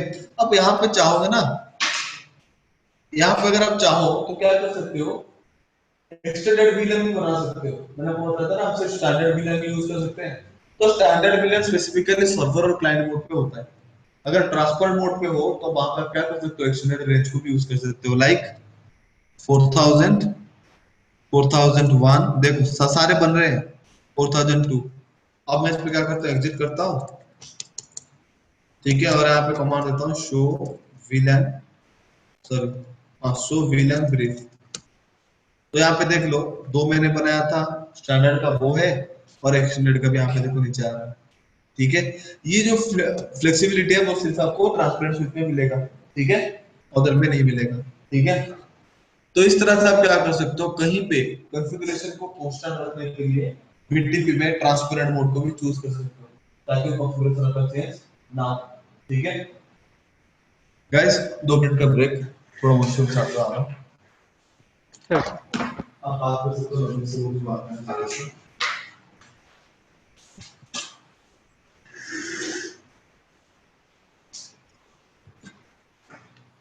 हेलो। Hello hello. मिस्टर। हाँ नवनीत ब्रो, कैसे हो? मैं नवनीत नहीं हूँ। मैं सोविक हूँ। अच्छा अच्छा सर अच्छा। आप पे तो गुस्सा आ रहा है मेरे को, रोहित सर। क्यों? मैं आऊंगा, आज का क्या एक्सक्यूज है सर? नहीं नहीं, आज का कोई एक्सक्यूज नहीं है, मैं सोचा ही नहीं था कि आज होने वाला है। आप सोचते ही नहीं हो ना, बात तो यही है, आप सोचे करो। आज तो सोविक सर भी मछली खा के आराम से आए हैं, हमारे साथ बैठे हैं, 1.5 घंटा हमने मजाक भी किया, क्लास भी करी, सही टीना है जी को सही है। चिढ़ाया भी थोड़ा बहुत, टीना जी ने गुस्सा भी किया। नहीं, मैं सोच रहा था कि ये नेटवर्किंग खत्म होने के बाद क्या करना है आगे, सीएच करना है या प्रोग्रामिंग लैंग्वेज पाइथन का। हेलो। Yes sir. ये सीएच मतलब प्रोग्रामिंग लैंग्वेज स्टार्ट करेंगे ना हम लोग सीएच के मंडे पहले, मंडे से। सर हम करेंगे, आप करोगे, मेरा सी एच हो गया था, अच्छा मगर अच्छा मैं अच्छा। ब्रेक लूंगा। मैं हम्म ट्राई करूंगा कि मैं आपके साथ ज्वाइन करूं सी हम्म। एच को as well, because what happening like I supposed to do it networking first and the CEH, but I did vice versa. Okay. Yeah. ठीक है सर। सर सर आपको मैंने 3 कॉल करी थी, आपने एक एक का तो आंसर कर देते। जी बताइए नवनीत, नो नवनीत सर, मुझे आपने सिर्फ फोन नहीं किए। No sir, I was not talking to you, I was talking to Mr. Roy. Okay mister Roy पे हट चुके हैं, हम आगे कंटिन्यू करते हैं, ठीक है। Yes sir. बाकी बातें आप बोलते हैं। ओके ठीक है, तो ये चीज क्लियर हो गया आपका। ओके दूसरा जो प्रोटोकॉल हम यहाँ पे डिस्कस करेंगे उसका बस आपका इंट्रोडक्शन पार्ट है, ठीक है, और बाकी उसका पूरा का पूरा फंक्शनल पार्ट जो है वो आपका नेटवर्किंग में है, ठीक है। तो स्टिल मैं आपको थोड़ा बता देता हूँ वो क्या है ना, वो होता है हमारा एचटीपी। ये चीज मैं आपके साथ डिस्कस करने वाला हूँ वो है हमारा एचटीपी। एचटीपी क्या होता है ना, एचटीपी होता है हमारा स्पैनिंग ट्री प्रोटोकॉल। ये किस लिए यूज होता है ना, ये हमारा यूज होता है, it is used to prevent bridging loops, bridging loops in layer 2 broadcast domain। ठीक है, एचटीटीपी हमारा यूज होता है किसके लिए ना, लूप को प्रिवेंट करने के लिए। तो लूप कहां पे बनेगा, किसके लिए हम एचटीटीपी को यूज करेंगे, वो चीज हम डिस्कस करेंगे। ठीक है, तो उसके लिए हम कॉन्फ़िगर करते हैं, देख लो। ब्रिजिंग लूप्स का मतलब लेयर 2 के अंदर जब हम डेटा को ब्रीज करते हैं उसी टाइम वो क्या करता है ना, ब्रिजिंग लूप बन यानी कि लूप बनने का चांसेस है, और उसी लूप को प्रिवेंट करने के लिए हम क्या करते हैं, एचटीटीपी को यूज करते हैं। बाय डिफॉल्ट यहाँ पर और कुछ स्टेटमेंट्स आपको लिख देता हूं। It is an open standard protocol. It is an open standard protocol.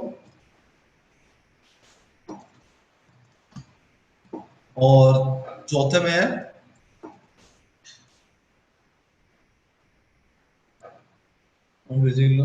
standard protocol. By default, HTTP enabled over the switches। Switches के ऊपर बाय डिफॉल्ट आपको एचटीटीपी क्या मिलेगा, इनेबल होता हुआ मिलेगा। कैसे देखोगे, ये देखो, मैं यहाँ पे कर देता हूँ स्विच, 2 स्विच ले लिया, और यहाँ पे मैं क्या करता हूँ, उनको आपस में इंटरकनेक्ट कर देता हूँ लाइक दिस। आपस में इंटरकनेक्ट हो गए, ठीक है। तो इसको मैं एक्टिवेट करता हूँ, तो देखना उसमें एक साइड अगर लिंक होता है तो एक्टिवेट होगा, बाकी दूसरी साइड जो लिंक है वो एक्टिवेट नहीं होगा। लाइक स्पैनिंग ट्री क्या करता है, देखो यहाँ पे जो ऊपर वाला लिंक है उसका दोनों लिंक क्या है, एक्टिवेट है, यानी कि उसी लिंक के थ्रू वो क्या करेगा, इंफॉर्मेशन को कम्युनिकेट करेगा। और जो सेकंड लिंक हमने लिया है उसका एक लिंक एक्टिवेट है, दूसरा लिंक मेरा क्या है, डीएक्टिवेट है, यानी कि वो लिंक मेरा डेटा शेयरिंग के लिए यूज नहीं होगा। रियल सिनेरियो आपके साथ में शेयर करता हूं ताकि चीजें अच्छे से समझ में आए। ठीक है, देखो डिवाइस टू डिवाइस जब हम कनेक्ट करते हैं तो कभी रियल फील्ड में एक ही लिंक यूज नहीं होता, क्योंकि अगर एक ही लिंक यूज होता है तो कहीं पे कुछ अगर दिक्कत आया, तो केबल में कुछ फॉल्ट आ गया, तो केबल को किसने बीच में काट लिए, तो वहां पे क्या होगा, पूरा का पूरा कनेक्टिविटी बंद हो जाएगा, पूरा का पूरा कनेक्टिविटी बंद हो जाएगा। उस चीज को प्रिवेंट करने के लिए हम क्या करते हैं ना, एक लिंक कभी भी डिवाइस के बीच में नहीं, इससे हम क्या करते हैं, मल्टीपल लिंक्स के थ्रू डिवाइसेस को आपस में इंटरकनेक्ट करते हैं। ठीक है, जब हम डिवाइसेस को आपस में इंटरकनेक्ट करते हैं, ठीक है, तो वहां पे क्या होता है ना, लूप बनने का चांसेस है। कैसे, यहाँ पे देखो, लाइक ये मेरा मान लो 2 स्विचेस है, ठीक है, मैंने यू 2 लिंक में उनको एक्टिवेट कर रखा है, मतलब सॉरी कनेक्ट कर रखा है। तो मेरा मानना क्या है, एक लिंक मेरा जो डेटा है वो क्या होगा, शेयर होगा, बाकी दूसरा लिंक क्या रहेगा, मेरा बैकअप के लिए रहेगा। जैसे ये लिंक मेरा डाउन जाएगा तो वो जो इंफॉर्मेशन है वो इस नीचे वाले लिंक के थ्रू नेगोशिएट होगा। तो उस चीज को करने के लिए मैंने वहां पे क्या किया, रिडंडेंसी लिंक दोनों डिवाइस के बीच में लगा रखा है, और यहाँ पे मैंने क्या कर दिया, सिस्टम कनेक्ट कर दी। ठीक है, जब मैं यहाँ से पिंग पैकेट जनरेट करूंगा, कहां से, इस सिस्टम से इस सिस्टम के लिए, ठीक है, वहां पे क्या होगा ना, जब ये सिस्टम इसके पास पहुंचेगा, स्विच क्या करेगा, ब्रॉडकास्ट करेगा। ब्रॉडकास्ट किस पे करता है स्विच ना, अवेलेबल इंटरफेस के ऊपर। तो वो ब्रॉडकास्ट पैकेट, एक पैकेट ऊपर जाएगा, एक पैकेट नीचे जाएगा। जो ऊपर वाला पैकेट है स्विच को मिलेगा, स्विच क्या करेगा, पैकेट को अगेन ब्रॉडकास्ट करेगा। ब्रॉडकास्ट करेगा किस पे ना, उसके अवेलेबल पोर्ट के ऊपर। तो एक पैकेट मेरा यहाँ पे जाएगा, दूसरा पैकेट मेरा यहाँ पे आएगा। सेम चीज अगर नीचे वाले पे देखोगे तो वो यहाँ पे पहुंचने के बाद वो क्या करेगा, ब्रॉडकास्ट करेगा, एक लिंक को यहाँ पे और दूसरे लिंक को ऊपर भेजेगा। जो नीचे वाला लिंक आया वो इस पोर्ट पे पहुंचने के बाद वो उसको क्या करेगा, ब्रॉडकास्ट करेगा। जो लिंक है वो जो सिस्टम जहां से जनरेट हुआ था वो पैकेट बुक के उसी के पास आ रहा है, यानी कि लूप बन गया, और सेम ही को वो ऊपर भी भेजेगा। इस तरह से 2 पैकेट क्या होगा, पूरे नेटवर्क के अंदर वैसे घूमता रहेगा, और हमारा लूप क्रिएट हो जाएगा किसके अंदर, हमारे इस लेयर टू ब्रॉडकास्ट के अंदर। तो इस लूप को प्रिवेंट करने के लिए हम क्या करते हैं ना, डिवाइसेस के ऊपर एचटीटीपी इनेबल करते हैं। ठीक है, ये बाय डिफॉल्ट इनेबल्ड होता है, जिसके वजह से क्या होता है, हमारे जो पोर्ट है, जैसे मैंने 2 रिडंडेंसी लिंक को कनेक्ट किया, बेसिक वाला एक लिंक क्या हो गया, ऑटोमेटिकली डाउन चला गया। यानी कि एक लिंक मेरा यूज होगा, जैसे ही वो लिंक मेरा डाउन जाएगा, लाइक ये वाला ऊपर वाला लिंक जो मेरा कम्युनिकेशन हो रहा है, मान लो कुछ वजह से वो लिंक मेरा डाउन चला गया, तो दूसरे लिंक को देखना कुछ सेकंड के बाद वो क्या हो जाएगा, इमीडिएटली एक्टिवेट हो जाएगा। ठीक है, यहाँ पे वो 40 सेकंड्स का टाइम देता है, 40 सेकंड्स के बाद वो क्या हो जाएगा, एक्टिवेट हो जाएगा। ठीक है, अगर मैं उसको बैक कर दूं तो अगर वो क्या हो गया, रिडंडेंसी लिंक की वजह से वो एक लिंक पर क्या हो जाएगा, डाउन हो जाएगा। इसके वजह से क्यों है, एक्चुअली वजह ये है कि एसटी वहां पे क्या करता है ना, काफी सारे इलेक्शन क्राइटेरिया को परफॉर्म करता है। ठीक है, और उस इलेक्शन क्राइटेरिया को फॉलो करने के बाद वो वहां पे क्या करता है, डिसीजन लेता है कि कौन से पोर्ट मेरे एक्टिव स्टेट में जाएगा और कौन से पोर्ट मेरे ब्लॉक स्टेट में जाएगा, ताकि इस नेटवर्क के अंदर मेरा लूप ना बने। ठीक है, तो उसका कॉन्फ़िगरेशन आपको थोड़ा दिखा देता हूं।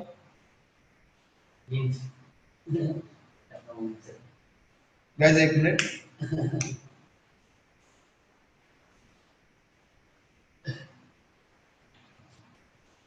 क्या है खाली खत्म हो गया था ओह अभी। क्या है। तो मैं यहाँ पे क्या करता हूँ, स्पैनिंग ट्री को डिसेबल कर देता हूँ पहले। ठीक है, स्पैनिंग ट्री को डिसेबल करने के लिए कमांड क्या है, इनेबल कॉन्फिग टर्मिनल। कमांड देना है आपको no spanning tree VLAN 1 to 4095। दूसरे पे जाना है, दूसरे पे आपको क्या करना है, सेम कमांड यूज करना है, enable config terminal no spanning tree VLAN 1 to 4095। तो स्पैनिंग ट्री हटने के बाद देखो दोनों लिंक मेरे क्या हो गया, एक्टिव स्टेट में आ गया। अब मैं यहाँ पे क्या करता हूँ, दोनों सिस्टम को आपस में इंटरकनेक्ट कर देता हूँ, सॉरी इस डिवाइस के साथ कनेक्ट कर देता हूँ।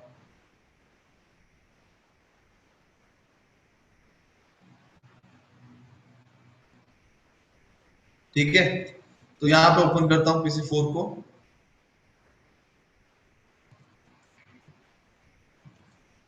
दूसरे पे कर देता हूँ 1.2 को।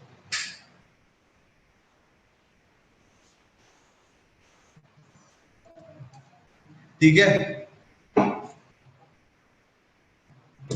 और मैं यहाँ पे क्या करता हूँ, PC4 से पिंग करता हूँ। पिंग करने के लिए मैं यहाँ पे क्या करता हूँ, वर्चुअलाइजेशन ले जाता हूँ, ताकि मैं आपको दिखा सकूं कि लूप किस तरह से यहाँ पे फॉर्म हो रहा है। जैसे मैं PC4 से PC5 के लिए पैकेट जनरेट करूंगा, ग्रीन पैकेट वाला ARP पैकेट है, देखो पैकेट जैसे पहुंचा स्विच के पास, स्विच क्या करेगा, ब्रॉडकास्ट करेगा, एक लिंक को ऊपर भेजेगा दूसरे पैकेट को। यहाँ पे देख लो ARP पैकेट मेरे 2 हो गए। अगर इस साइड से आप अगर गौर से मार्क करोगे तो यहाँ पे 2 ARP पैकेट इसमें आ चुके हैं। ठीक है, और उस चीज को अभी देख लो, एक पैकेट गया और एक पैकेट यहाँ पे फिर से जनरेट हो, फिर से ट्रांसफर होगा, 2 पैकेट ट्रांसफर हो गए, एक पैकेट वहां ट्रांसफर हो रहा है, दूसरा पैकेट फिर वहीं पे ट्रांसफर होगा। यहाँ पे इस तरह से क्या होगा, लिमिटलेस प्रोसेस चलेगा, ये प्रोसेस कभी खत्म ही नहीं होगा, और हमेशा पैकेट जनरेट होते जाएंगे होते जाएंगे होते जाएंगे, और इतने सारे पैकेट यहाँ पे जनरेट हो जाएंगे कि कुछ टाइम के बाद हमारा नेटवर्क क्या हो जाएगा, बंद हो जाएगा। तो इस पर्टिकुलर लूप को, जो लूप यहाँ पे क्रिएट हो रहा है मेरे लैन नेटवर्क के अंदर, उसको प्रिवेंट करने के लिए हम क्या करते हैं, स्पैनिंग ट्री को यूज करते हैं। तो कमांड देना है स्पैनिंग ट्री VLAN 1 to 4095, और दूसरे पे आपको वही कमांड देना है,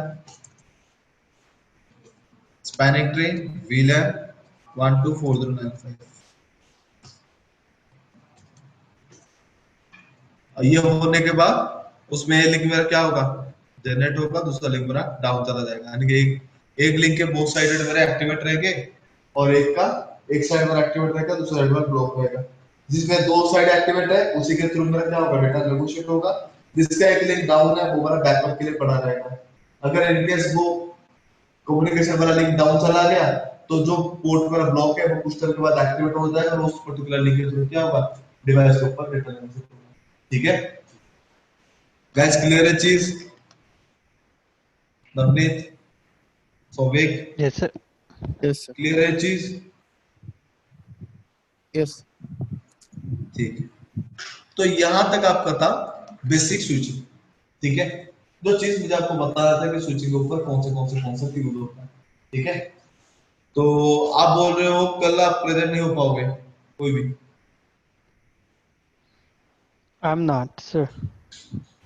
आप नहीं, हाँ सर। ठीक है, ठीक है। तो आप काम कर सकते हो, मंडे को जब आप आओगे, ठीक है, अगर आपका डाउट होगा तो मुझे बताना, मैं मंडे को आपका सेशन रख दूंगा, ठीक है, जो भी डाउट क्लियर का होगा, ठीक है। और यहाँ पे एक चीज जो मैं आपको बताने वाला था, जो अभी मैं बता देता हूँ आपको। यहाँ पे एक रहेगा आपका स्विचिंग का सिक्योरिटी, ठीक है, तो वो चीज में हम चेक कर लेते हैं, ठीक है। Switching Sure. पे सिक्योरिटी क्या होता है? Yes, I say sure, sir. Okay. तो स्विचिंग में सिक्योरिटी क्या होता है?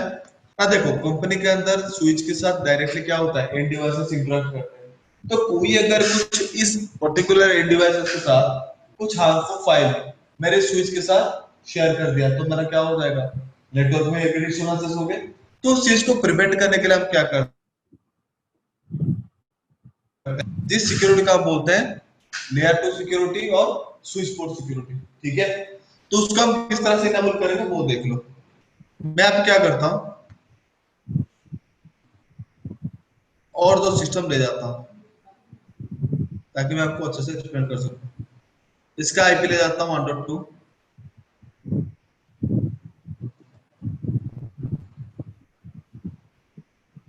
ठीक है। और इसका आईपी मैं क्या कर लेता हूँ, एग्जैक्टली सेम ही ले लेता हूँ मेरे टारगेट सिस्टम के जैसा, ठीक है। तो मान लो PC4 और PC6 मेरे दो एम्प्लॉय हैं, ठीक है। PC6 को जलन है किससे, ना मेरे PC4 से, ठीक है। वो जलता है PC4 से कि PC4 का क्या हो रहा है, वो काम अच्छा कर रहा है, उसका प्रमोशन हो रहा है। तो वो वहां पे क्या कर रहा है, ये प्लानिंग कर रहा है कि PC4 के एब्सेंस में मैं क्या करूंगा ना, उसके लैपटॉप को, उसके सिस्टम हटा के मेरा ये जो PC7 का लैपटॉप होगा या फिर जो भी सिस्टम होगा उसको कनेक्ट करूंगा, और उससे कुछ हार्मफुल फाइल में क्या करूंगा, स्विच में इस्तेमाल कर दूंगा, ताकि क्या हो, जो भी ब्लेम आए वो PC4 के ऊपर आए और वो निकल जाए। इनके इस चक्कर में क्या होगा ना, मेरा नेटवर्क के अंदर क्या होगा, हार्मफुल फाइल इंस्टॉल होने के थ्रू मेरा नेटवर्क पूरा का पूरा डाउन हो जाने का, यानी कि मेरे बिजनेस में भारी गिरावट की क्या हो सकती है, दिक्कतें आ सकती है। लाइक मेरा जो डेवलपमेंट है कंपनी का, वो डाउन होने का चांसेस हो सकता है। तो उस चीज को प्रिवेंट करने के लिए हम क्या करते हैं, स्विच पोर्ट सिक्योरिटी को इनेबल करते हैं, ठीक है। उसको इनेबल कैसे करोगे ना, पहले आप दोनों पोर्ट को स्विच पोर्ट डिक्लेयर करना है। कैसे, interface range fast ethernet 0/1 comma fast ethernet 0/3, switch port mode access, switch port access VLAN 1। मैंने एक्सेस को डिक्लेयर कर दिया और डेडिकेटली उनको VLAN 1 का पार्टिसिपेट भी बनाना। अब मुझे क्या करना है, इस पे VLAN को एक्टिवेट करना है, सॉरी, वो पोर्ट सिक्योरिटी को एक्टिवेट करना है। मैं एक ही पोर्ट के ऊपर कर देता हूँ, इंटरफेस फास्ट इथरनेट 0/3। एक्टिवेट करने का command switch port port security, then switch port port security max. हम इसको किस तरह से रेस्ट्रिक्ट करेंगे ना, मेरे पास जितने एक पोर्ट के साथ मैंने एक ही मैक एड्रेस को कनेक्ट कर रखा हूँ, एक ही डिवाइस को कनेक्ट कर रखा हूँ, तो उसी के मैक एड्रेस को मैं क्या करूंगा, उस पोर्ट के ऊपर बाइंड कर दूंगा, ठीक है। तो कोई दूसरा मैक एड्रेस उस पोर्ट को हिट करे तो उस पैकेट को क्या नहीं करेगा, अलाउ नहीं करेगा। तो यहाँ पे मैक्सिमम मैं क्या कर सकता हूँ, नंबर चूज कर सकता हूँ, यानी कि 1 से लेके 132 तक मैक एड्रेस के साथ क्या कर सकते हो, एक पोर्ट के ऊपर आप बाइंड करा सकते हो। तो मैं फिलहाल यहाँ पे क्या करता हूँ, 1 को चेक करता हूँ, ठीक है। नंबर जितने ज्यादा रखोगे सिक्योरिटी लॉस होने का चांसेस उतना ज्यादा है, जितना नंबर कम कर रखोगे सिक्योरिटी उतना ज्यादा होगा। तो स्विच पोर्ट पोर्ट सिक्योरिटी यहाँ पे देता हूँ मैक एड्रेस। मैक एड्रेस यहाँ पे क्या कर सकते हो, आप मैनुअली डिफाइन कर सकते हो, जो HHS लिखा है, नहीं तो स्टिकी कर सकते हो। स्टिकी मतलब डायनामिक, यानी कि जो मैक एड्रेस टेबल वो मेंटेन करा होगा, उस मैक एड्रेस के थ्रू वो क्या करेगा, उस मैक एड्रेस टेबल के थ्रू वो मैक एड्रेस को पिक कर लेगा। तो मैं यहाँ पे कर देता हूँ स्टिकी, और उसमें वायोलेशन रूल भी इंप्लीमेंट कर देता हूँ, switch port port security violation. Violation rule 3 तरह के हैं, प्रोटेक्ट, रेस्ट्रिक्ट, शटडाउन। शटडाउन में क्या करेगा, वो पर्टिकुलर पोर्ट को बिल्कुल ही शटडाउन कर देगा। रेस्ट्रिक्ट में क्या करेगा, वो पोर्ट को एरर डिसेबलिंग स्टेट, यानी कि नियर अबाउट टू शटडाउन, वो उस मोड में डाल देगा। और प्रोटेक्ट में क्या है ना, वो पोर्ट को डालेगा नहीं, मतलब एरर या फिर हमारे शटडाउन स्टेट में डालेगा नहीं। वो वहां पे क्या करेगा, सिंपली जो दूसरे मैक एड्रेस से पैकेट आ रहा है उसको वहीं पे ड्रॉप कर देगा। अगर ओरिजिनल मैक एड्रेस आ रहा है, जिस मैक एड्रेस का इंफॉर्मेशन उसके पोर्ट के साथ हमने बाइंड किया है, उसी से आएगा, तो पैकेट को क्या करेगा, अलाउ करेगा। तो मैं यहाँ पे यूज करता हूँ शटडाउन। करना है एग्जिट। एग्जिट करने के बाद देख लो PC4 से PC6 को पिंग कर रहा हूँ, ये मेरा पिंग हो रहा है, ठीक है। और PC6 से भी PC4 को पिंग कर रहा हूँ, देखो पिंग कर रहे हैं, ठीक है। तो मैं यहाँ पे क्या करता हूँ, PC7 को इस PC4 की जगह पे इस्तेमाल कर देता हूँ, ठीक है। जिसका आईपी एड्रेस मैं PC4 के हिसाब से क्या कर दिया है, लगा दिया है, ठीक है। अब यहाँ से क्या करता हूँ, इस पोर्ट को खींच के इसके अंदर डाल देता हूँ, ठीक है। अब मैं क्या करता हूँ, पैकेट जनरेट करता हूँ किसी से, PC7 से PC6 के लिए, ठीक है। अब यहाँ पे आप देख सकते हो, एक मिनट, PC7 पे क्लिक किया, कमांड प्रॉम्प्ट पे गया, पिंग 192.168.1.2, जिससे मैं यहाँ पे पैकेट को जनरेट किया, वो पोर्ट पे बिल्कुल शट डाउन हो गया। पोर्ट देख रहे हो, शट डाउन हो गया। अगर मैं यहाँ पे उस पर्टिकुलर पोर्ट को दोबारा से मेरे सिस्टम में कनेक्ट करूंगा, तभी वो क्या नहीं होगा, एक्टिवेट होगा नहीं। तो यहाँ पे आपको क्या करना पड़ेगा ना, अगर इस तरह से कुछ क्राइसिस हुआ है तो आपको नेटवर्क एडमिनिस्ट्रेटर की हेल्प लेनी पड़ेगी। वो वहां पे क्या करेगा, वो वहां पे उस इंटरफेस को चूज करना है, इंटरफेस फास्टर 0/3, कमांड देना है शट डाउन, तो दूसरा बार कमांड देना है नो शट डाउन, और ये लिंक मेरा क्या हो जाएगा, थोड़े टाइम के बाद एक्टिवेट हो जाएगा। अब यहाँ से देखो PC4 से PC6 को पिंग कर रहा हूँ, वो पिंग करेगा, वो पोर्ट एक्टिवेट नहीं हुआ है ना, इस वजह से लेट कर रहा है, एक्टिवेट हो जाए।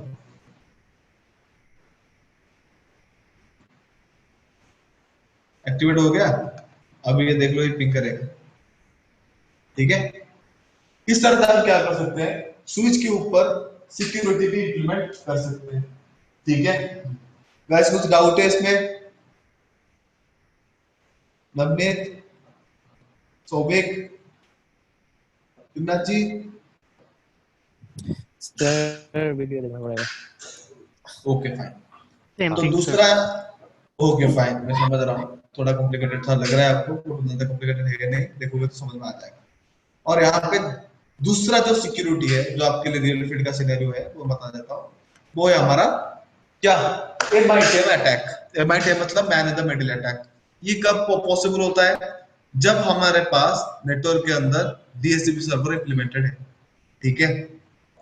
तो वहां पे क्या होगा, लाइक मैंने क्या किया, इसको आपस में कनेक्ट कर दिया, और मैंने आपको बताया था जो भी इंटरमीडिएट डिवाइस के साथ मैं क्या करूंगा, पोर्ट को कनेक्ट करूंगा स्विच का, उसको मैं क्या करूंगा, ट्रंक पोर्ट डिक्लेयर कर दूंगा।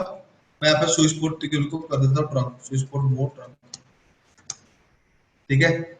उसके साथ साथ राउटर पे भी क्या करूंगा, आईपी एड्रेसिंग असाइन कर दूंगा, no enable config terminal interface fast ethernet 0/0, IP address 192.168.1.10, 255.255.255.0, no shutdown. अब यहाँ पे क्या करता हूँ, IPTS पे एक्टिवेट कर देता हूँ, नाम देता हूँ CCNA, ठीक है। नेटवर्क स्पेसिफाई कर देता हूँ, और यहाँ पे डिफॉल्ट राउटर बता देता हूँ कि डिफॉल्ट राउटर जो है वो मेरा है 1.10 का, ठीक है। इस सब करने के बाद मैं यहाँ पे क्या करता हूँ, यहाँ पे सिस्टम पे जाके DHCP static, DHCP static, MITM attack यहाँ पे किस तरह से पॉसिबल है वो पहले समझा देता हूँ, फिर उसको प्रैक्टिकल बताऊंगा, ठीक है। रियल सिविल सिनेरियो क्या होगा ना, जब आप सिस्टम के ऊपर DHCP को एक्टिवेट करोगे तो ये क्या करेगा, एक ब्रॉडकास्ट पैकेट जनरेट करके स्विच को थ्रो करेगा। स्विच भी क्या करेगा, उसको ब्रॉडकास्ट करेगा, एक पैकेट यहाँ पे, दूसरा पैकेट यहाँ पे आएगा, ठीक है। यहाँ पे मेरा ओरिजिनल DHCP सर्वर है, तो वो वहां पे क्या करेगा, अगर रिप्लाई देगा और उससे रिप्लाई लेके PC4 अगर आईपी एड्रेस असाइन कर रहा है तो सही है। बट क्या होता है ना, नेट हमारे लैन नेटवर्क के अंदर, मान लो बीच में कहीं पे एक दूसरा हैकर बंदा बैठा है, तो वो वहां पे क्या कर रखा है, खुद के सिस्टम को आज एक DHCP सर्वर बना रखा है।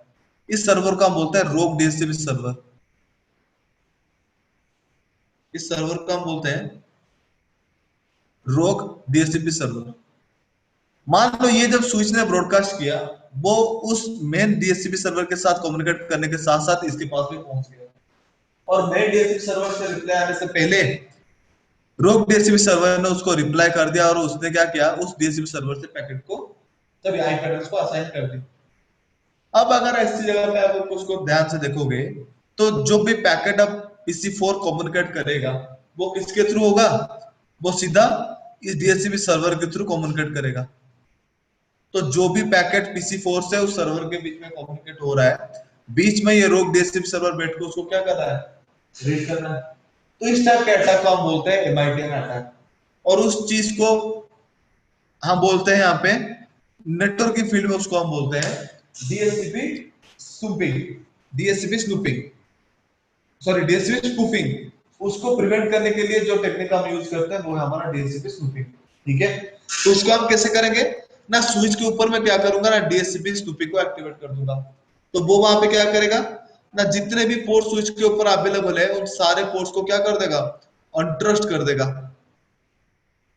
ठीक है, तो मुझे वहां पे क्या करना पड़ेगा, एज एन एडमिनिस्ट्रेटर पर्सनली मेरा जिस पोर्ट पे डीएचसीपी सर्वर कनेक्ट है उसी पोर्ट को जाकर ट्रस्ट पोर्ट डिक्लेयर करना पड़ेगा, और साथ में जो पीसी उस डीएचसीपी सर्वर के साथ कम्युनिकेट करना चाहता है उसी पोर्ट पे मुझे क्या करना पड़ेगा, ट्रस्ट डिक्लेयर करना पड़ेगा। ठीक है, तभी क्या होगा ना, बाकी सारे पोर्ट मेरा ट्रस्ट पे रहेंगे, जो ट्रस्ट पोर्ट पे होंगे वही बात क्या करेंगे, आपस में कम्युनिकेट करेंगे, और मेरा जो डीएचसीपी सर्वर है उससे आईपी एड्रेस मेरे सिस्टम को मिल जाएगा। तो इसको प्रैक्टिकली देख लेते हैं। प्रैक्टिकल देखने के लिए कमांड यहाँ पे आपको देना पड़ेगा, ओके, आईपी डीएचसीपी स्नूपिंग। ठीक है, अगर यहाँ पे आप चेक करोगे शो आईपी डीएचसीपी स्नूपिंग, तो यहाँ पे देखो कोई भी मेरे ट्रस्टेड पोर्ट पे नहीं है, तो मुझे वहां पे क्या करना पड़ेगा, interface fast Ethernet, sorry config terminal, कौन से पोर्ट पे मेरा रियल डीएचसीपी सर्वर कनेक्टेड है, वो है हमारा फास्ट इथरनेट 0/2। तो मैं यहाँ पे क्या करता हूँ, इंटरफेस फास्ट इथरनेट 0/2 को चूज करूंगा। ठीक है, उस पे मैं कमांड दूंगा आईपी डीएचसीपी स्नूपिंग ट्रस्ट, अब करना है एग्जिट। दूसरा interface fast ethernet 0/3 switch port, sorry IP DHCP snooping trust. ठीक है, अब मैंने क्या किया ना, ये जो पीसी कनेक्ट है उसको और इस डीएचसीपी सर्वर को दोनों को क्या करता है, ट्रस्ट पोर्ट पे डाल दिया। अब चाहो तो उसको स्टेटस को भी यहाँ पे चेक कर सकते हो, कमांड देना है आपको शो आईपी डीएचसीपी स्नूपिंग, तो यहाँ पे दोनों क्या है, ट्रस्ट पे है। ठीक है, अब मैं अगर यहाँ पे डीएचसीपी रिक्वेस्ट करूँ तो यहाँ पे देख सकते हो हमारा डीएचसीपी रिक्वेस्ट सक्सेसफुल हो जाएगा और मुझे आईपी एड्रेस। सेम ही जगह पे अगर आप देखोगे किस पे, इस PC6 के ऊपर, तो यहाँ पे मैंने ट्रस्ट उसको इनेबल नहीं किया, बट जैसे मैं रिक्वेस्ट करूंगा क्या हो जाएगा, रिक्वेस्ट फेल्ड हो जाएगा, रिक्वेस्ट मेरा क्या हो जाएगा, फेल्ड हो जाएगा। ठीक है, तो उसमें भी रिक्वेस्ट को सही करने के लिए मुझे क्या करना पड़ेगा, उसके उस इंटरफेस को मुझे चूज करना है, इंटरफेस 5.0/1, उसके मुझे क्या करना पड़ेगा, स्नूपिंग पे ट्रस्ट पे डालना पड़ेगा, स्नूपिंग ट्रस्ट। तो यहाँ पे बस क्या कर रहा हूँ, अब देखो, अब मैं दोबारा से रिक्वेस्ट कर रहा हूँ, 3 पोर्ट को मैंने डाल दी, अब मेरा क्या हो जाएगा, ट्रस्ट के थ्रू ये आपस में क्या करेंगे, कम्युनिकेट करेंगे और डीएचसीपी रिक्वेस्ट सक्सेसफुल होगा। ठीक है, इस तरह से हम क्या कर सकते हैं, स्विच के ऊपर सिक्योरिटी इंप्लीमेंट कर सकते हैं। तो according to your CH concept, ये इतनी सारी चीजें, ये तो स्पेसिफिक सिक्योरिटीज, और बाकी जो आपका एसटीपी था और डीटीपी वगैरह वो आपके कोर्स मॉड्यूल पे काफी ज्यादा हेल्पफुल होंगे, और according to your course module ये सारा आपको जानना है। ठीक है, तो यहाँ पे आपके जितने भी कोर्सेज थे वो सब खत्म हो गए आपके इंडियन नेटवर्क। क्लियर है गाइस, क्लियर है चीज? Yes sir. तो आपको वीडियोस थोड़े टाइम बाद आपके पास मिल जाएगा। ठीक है sir, we are going to take one doubting class on Monday. Yeah ठीक है, मैं उस चीज के बात कर लेता हूँ प्रोफेसर से। ठीक है, तो आपको टाइम प्रोवाइड कर दूंगा। वैसे टीना जी का बैच तो मेरे साथ है मंडे को, तो चाहो तो डार्क बैच उस बैच में ज्वाइन कर सकते हैं। ठीक है, टीना जी अकेली थोड़ी ना होंगी इसमें। हाँ टीना जी के लिए N+ का। अच्छा, तब तो सही है, तब तो हम मतलब मैं और मेरे ख्याल से अपने सोविक सर वो तो हैक ही कर लेंगे आपकी क्लास में, फिर मेरे को ये वो लग रहा है। एक नहीं, वो एक ही क्लास ही कर पाओगे, मतलब जो दिन आपका डाउट क्लियर होगा उस दिन आप बैच को अटेंड कर सकोगे। ठीक है, क्यों हम बाकी दूसरा क्लास के बैच नहीं लिए कर सकते? हैक नहीं कर सकते नहीं सर? हैक